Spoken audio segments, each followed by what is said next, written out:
Hi, welcome to another John the Butcher tutorial.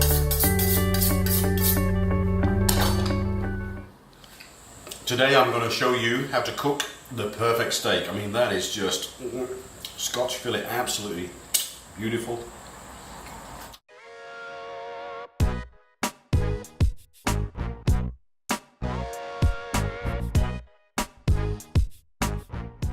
So now let's cook the perfect steak. What I've done with this steak, it's just crying out, eat me already. It's not even cooked, it's crying out, eat me. What we're going to do with this steak, basically, it's been out of the fridge for approximately 20 minutes at room temperature. The one thing you don't want to do to cook the perfect steak is to leave your steak in the fridge, because then you're trying to cook through when it's very, very cold in the middle. This steak now is all the same temperature all the way through. And now I'm going to marinate this steak with a little bit of oil. So I'm going to rub some oil in. Never, ever, ever put the oil in the pan. Put this oil into the steak, because what we're going to do is sear it straight away. We've got the oil on the steak. Now I just want some simple seasoning. Simple seasoning is salt, pepper,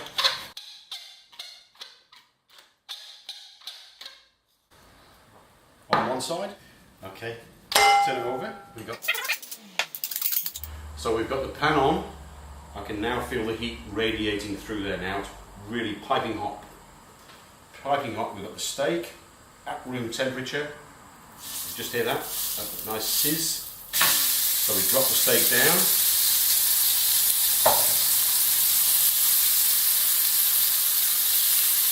And we're just going to let that steak sizzle, sizzle, sizzle. This will be the perfect steak. So again, when you say the ultimate steak, I personally like mine medium rare, just so it's nice and pink in the middle with juices coming out. Our way we do a testing at the butchers is we do what's called the thumb test. So if you hold your hands out naturally, soft is rare. You move your thumb in slightly, that's medium rare.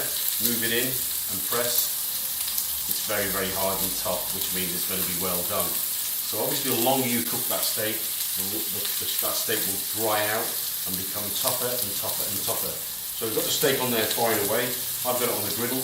You don't have to use this. You can use an ordinary non-stick pan. It's absolutely fine. I just like the crisscross pattern on my steak. So I've got the steak now. I'm just watching as the steak cooks. I need the greyness to come up halfway. It's not quite there yet because this is a thick steak. So we've just got to let it sizzle away. You can turn it round to get the nice crisscross, but don't turn the steak over. So you've seen the grey coming up here. It's just going grey halfway. So what I'm going to do now is I'm going to turn the steak over. Now we've got that beautiful, beautiful caramelization going there. That's all caramelized, absolutely beautiful. I'm just waiting for the steak to come grey halfway now. That's just coming up to rare, and I want mine medium. So the last minute before I finish my perfect steak, I'm just going to add some garlic butter, which is just a pinch of garlic, parsley, and a knob of butter. And I just smear that over the top. And that will just melt in and give me a perfect steak.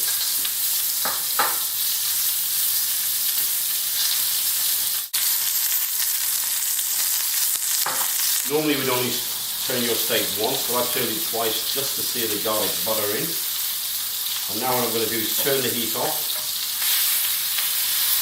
It's still rare, I can see it bouncing, and I want mine medium. Okay, so it's cooked.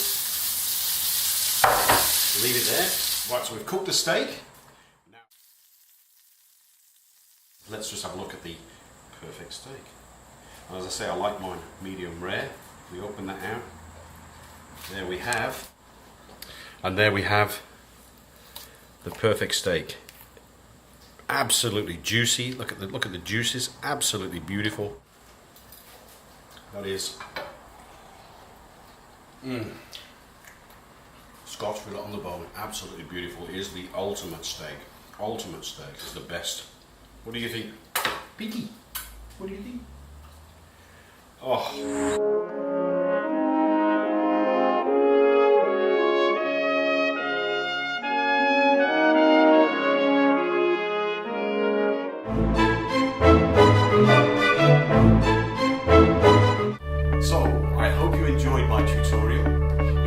like to see more, please subscribe to my YouTube channel, and I'll see you next time.